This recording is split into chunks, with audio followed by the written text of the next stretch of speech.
సహకుటుంబనం title బాగుంది sir. ముందు మీతో స్టార్ట్ చేస్తాను. ఏం సార్ ఇంకా రోజు రోజుకి మంచి హ్యాండ్సమ్ అయిపోతున్నారు, ఏం రహస్యం ఏంటి? నేనేదో మామూలుగా ఉన్నాను కూడా, పైగా గోవిందమాల్లో ఉన్నాను నేను. సార్ ఇప్పుడు వైకుంఠ కథ వస్తుంది కదా, అట్లా తిరుపతి కొండ మీద మనకి స్వామి బిడ్డను కదా నేను. రాజేంద్ర ప్రసాదం ఉంది కదా.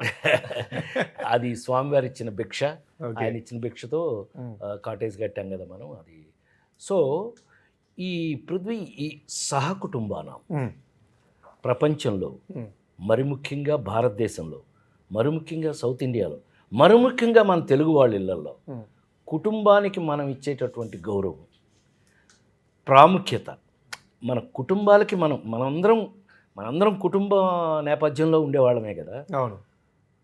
ఫస్ట్ టైం గమ్మత్తుగా ఉదయ్ కుటుంబ నేపథ్యం మీద ఒక అద్భుతమైన కొత్త రకమైన కథ చెప్పాడు.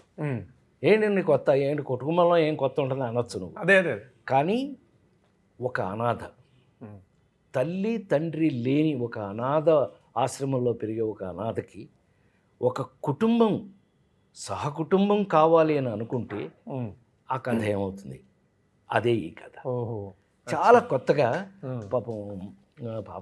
పాపం లేదు ఉదయ్, చాలా ఇంట్రెస్టింగ్గా, అంటే కథ వినగానే నేను నేను చేస్తున్నాను, నేనే చేయాలి ఈ క్యారెక్టర్ అని అంత సరదాగా చెప్పి దిగిన క్యారెక్టరు, కథ, సినిమా పృథ్వీ.